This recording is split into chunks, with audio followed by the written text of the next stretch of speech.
Hey everybody, welcome to LettermenRow.com. This is Bermanology. I am Jeremy Birmingham. We are talking to Ohio State targets, commitments, prospects, guys all around the country that are on the Buckeyes big board and who are returning that favor. Today we're heading down to the IMG Academy in Bradenton, Florida, and wanted to touch base with Tyler Booker, who is, a position, the offensive line, a player that Ohio State has recruited pretty aggressively for the last 6 months, but because of the pandemic, we don't really talk much about him, and I wanted to change that. So, Tyler, thanks for joining the show, man. How you doing?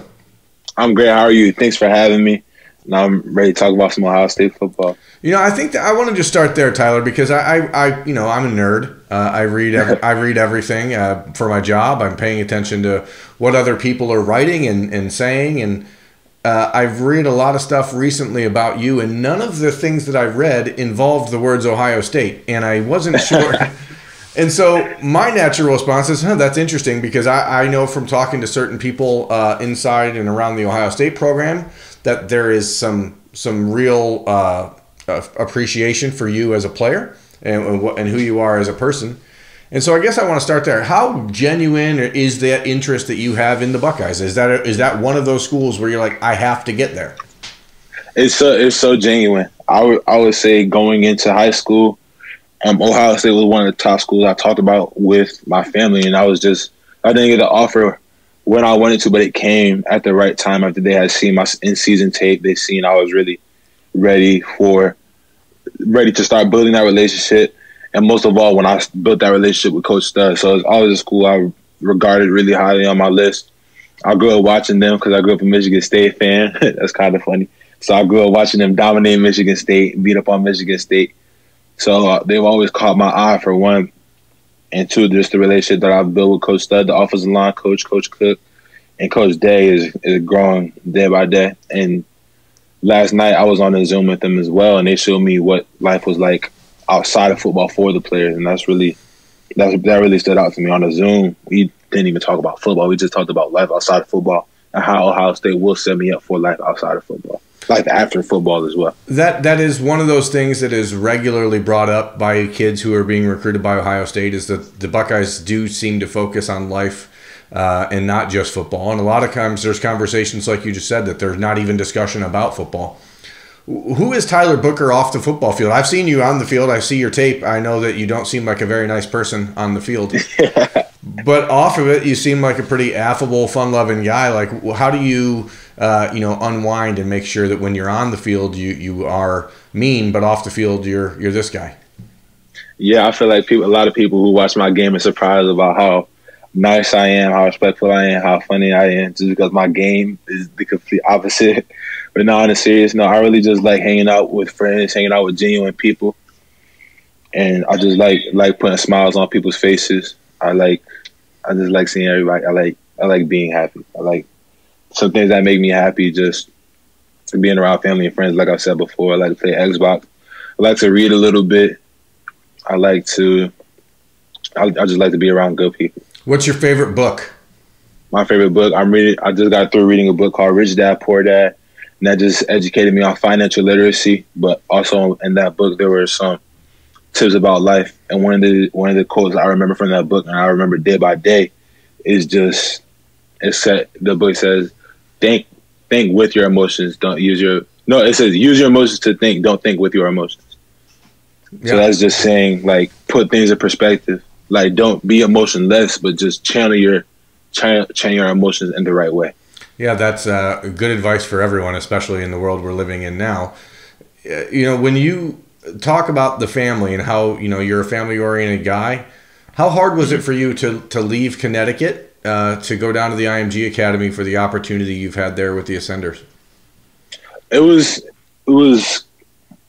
So I actually went to Bergen Catholic in New Jersey for my freshman year, for the first 3 quarters of my freshman year. So I was kind of used to being away from home. So I'll tell you about that experience. It was kind of rough being thrown into such a powerhouse football team such as Bergen Catholic and being expected to perform at that high of a level from day one.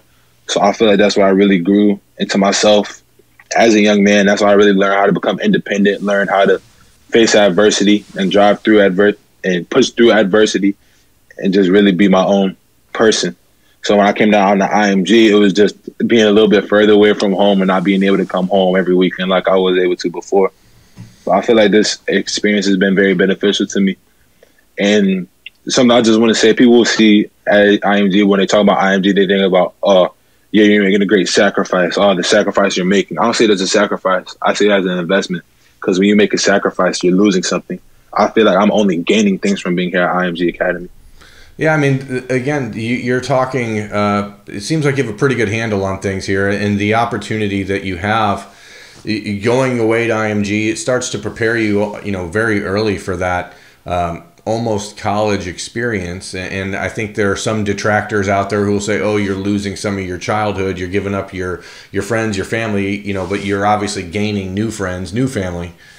How important has the life that you're living there as a student been, do you think, in helping you deal with this last year? Because we're talking about adversity. I mean, nobody in human history has had more adversity than the world seems to have had in the last year. I mean, how has that helped you? I feel like it really just, like, again, it just shows me to face adversity. I remember there was a point in the season where we didn't even think we were going to have a point during the summer where we didn't think we were going to have a season. There was a point where we didn't know how many games we were going to play, who we were going to play. So just being able to bring the team together and still work, not knowing if we were going to have a season or not, that really showed me what it was like to grab your brother and bring him in and just become a whole brotherhood and fight and just work for the sake of working. That's what a lot of people don't get, and that's what they don't get until they get to the college or the NFL. We really have to fall in love with the grind, and it's hard to work that hard without working towards, I don't want to say a goal, but not working towards something, not working toward a date, not working toward an end. And we really didn't know what we had. But I feel like that's a big thing about IMG Academy. When you come to IMG Academy, you don't flip to another sport. You're football year round. So when in these off-season workouts like we have day by day, you're not working for a game. Well, you're obviously working for the game next year, but you're not working for a game in a few weeks. You're not working for the season to come. You're just working for the sake of working, getting better, adding more assets to your game. And then when spring ball rolls around, it's the same exact thing. You're working to get better. You went down to IMG, and there were some people, I think, who thought at the time that you could be a defensive tackle. Right now, you're listed as a on your 247 profile and Rivals profile, etc., as an offensive lineman. 247 has you as a tackle. Some people are recruiting you as a guard. I'm sure some people are recruiting you at center. Some teams are just looking for offensive linemen that can play all 5 spots. What is it that Greg Studwara and Kennedy Cook tell you about how they see you in the Ohio State offensive line? They see me as more of a tackle, but they also understand my versatility of being able to play guard. I actually took a few snaps at guard this year, a little earlier in the season, just to get some reps at guard, just to also make myself more versatile. And what a lot of people don't realize about the NFL, most teams only travel with around 7 to 8 offensive linemen. So in a free game, if one guy goes down, you got to be able to play 2. Everybody on that line has to be able to play 2 positions. And I feel like being able to play any position on the offensive line just adds to my wealth as a player, because I can do it all. If one guy goes down, you got booked to come in and step up, and you won't skip a beat. Is that something that Studwara and Kennedy Cook talk about? I mean, the fact that right now, if you look at Paris Johnson, for example, who's the #1 ranked offensive lineman in the country in the class of 2020 as a tackle, he's that true tackle body, 6'7", 310 pounds or whatever, but he was playing guard. I mean, is that something that you can look at and say, hey, whatever it takes to get on the field as a freshman? Exactly. One thing that I'm looking forward to the most in college is just being able to play as early as possible and as much as possible. So if that means I need to learn how to snap, I'll learn how to snap. That means I need to work on my skip pull, my open pull a little bit more on guard. That's what I'll do. And if that means me just getting better at tackle, honing in on my skill at the tackle position, that's what I'll do. Because I just want to get on the field as much as possible so I can really help my team win national championships. What do you miss about playing defense? Defense? Oh, man. Again, I've seen your tape, man. I look at it and I'm like, man, that guy could be a defensive tackle that would be a problem. But obviously, playing tackle on the offensive line is a lucrative future. It most definitely is. But the thing I miss about playing defense is just, I feel like, of course, I miss playing defense, but I feel like everything I did on the defensive line, I'm doing on the offensive line right now, and that's what makes me so. Well, that's why I feel like I'm one of the best players in the country, because I play with the defensive mindset. I don't play offense. I don't play offensive tackle as a protector. I play as an aggressor. I'm trying to put you on your back every single play. Even if I'm in pass protection, I'm going to find a way to wear down on you, so by the end of the game, you have nothing left to give. Where does that come from? Where do you learn that mentality? I don't think a lot of kids anymore, I don't think it's innate in a lot of people anymore. I think that's something that you kind of get pushed into. Where does that stem from? I say Deacon Jones and probably a little bit of Reggie White as well, Lawrence Taylor, because when I was younger, when I feel like the NFL Network came out around not too long ago, would you say 2009, 2010? In that time frame, yes, sir. Yeah, around there. So when those came on, they came out with the football lights. As soon as I got back from school, I would even wake up early some days, 6 a.m. before I go to school. I watch football lights. And the one I remember the most is Deacon Jones. And I don't know if you know, but he's known for his signature head slap. So when I was in Mighty Mighty Football, the coach had to tell me I couldn't do the head slap because I would use that move a lot. But the move I could use was the hump move by Reggie White. Reggie White really originated that move, and he perfected it. And Lawrence Taylor, he never let up. He always gave his all. He wanted to make you feel him. So who do you watch now? Who's the offensive lineman that you're watching? I mean, it's a little bit like, playing for the other side if all your influences are on the defensive side of the ball. So who's the offensive lineman that you're like, oh, that's the guy I emulate. I can see my game in him. I feel like a lot of people would say Quentin Nelson. I do like a lot of his game, but me as a Steelers fan, I might get a little partial here. I just love watching Marquise Fauci. I know he retired now. That kind of hurt me a little bit, and David DeCastro as well, Alejandro Villanueva. I just like the thing that I take away from that unit is their chemistry. You can always tell that I'm a Steelers fan, and you can never really watch a game where the offensive line is really down on each other or down at all. Their chemistry and the way that they move together, the way that they work together is everything that you want out of an offensive line unit. But individually, I still love how Marquise Fauci, how nasty he is, how he's always trying to put dudes on his back, and how fast and athletic they were. I see that in my game as well.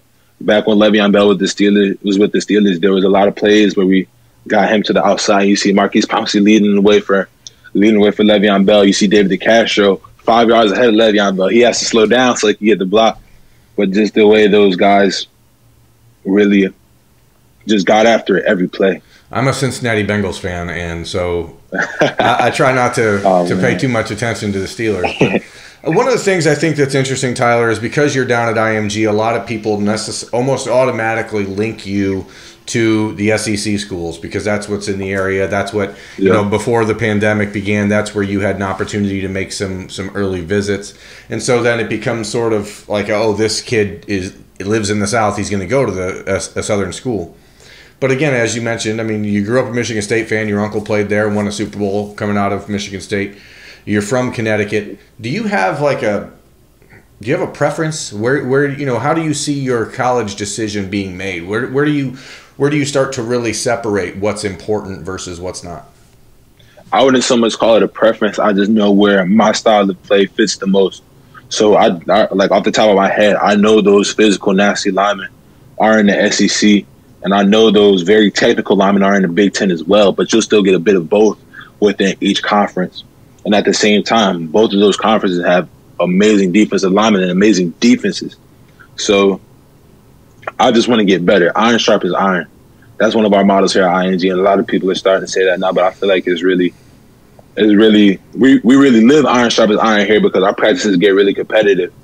And I know I know how I improved off of going against great defensive linemen and great defensive ends. Like Malik Bryant, he's probably one of the best defensive players in the country, and he was only a sophomore this past year. I'll stand by that statement. I got so much better by going against him and even Josh Griffiths last year. I know he's at Florida State right now. I know what it's like to go against great defensive linemen. how they can improve my game. And all the great defensive linemen are in the SEC or the Big Ten. So I just on a day-by-day basis getting better in practice, but on a weekly basis as well. Were the Buckeyes, I mean, you started this conversation earlier by saying you didn't get the offer from them when you wanted, but you got it when you needed it.